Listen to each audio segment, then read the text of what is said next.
The question of equilibrium becomes sort of a grander question.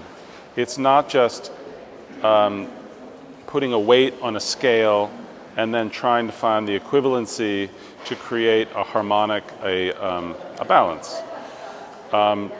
In Calder's case, it's certainly the disequilibrium that creates the harmony.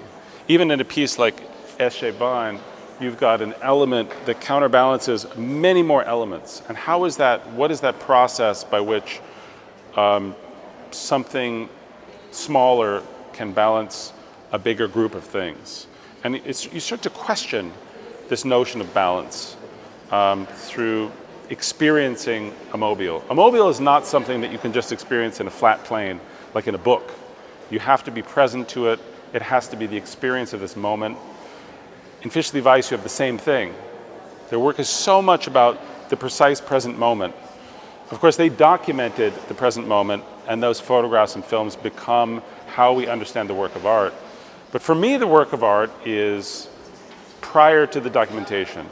You know, in the way things go, that sequence and circumstance, all those circumstances, that unfolding that was the work of art in that exact moment, in those moments. And in Calder, there isn't documentation. It's about the work of art traveling. What was his fascination with the circus? Well, Calder grew up at a time where the circus arts were a high art form. They weren't something you go on the weekend with your children. They were something that, circus performers in his day were celebrated performers, really, really respected intellectual performers.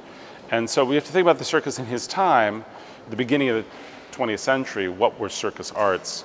And his relationship to that became also the discovery of how theater can be art.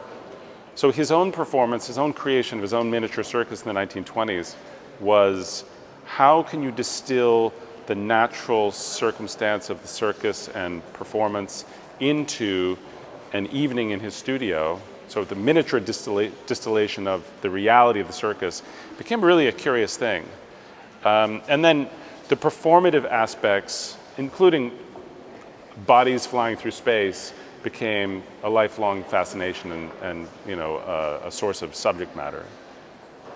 And there are some quite rare pieces exhibited. There are many works in the show that are rarely known, some never before exhibited. I would call out in the first big gallery, there's this panel with a geometry painted on it with this wire form that floats in front of the painting. And you're supposed to experience it as a two-dimensional painting that has changeable composition. And in changeability, it brings you to the present moment. Really, 2016, the sculpture is about the present moment. It's not about 1936 when it was made. So if you look at a Léger or Picasso, those are frozen documents of the artist's experience at the moment of creation. And Calder wanted you to have the experience in the present moment of your own personal experience at this moment, at this precise moment.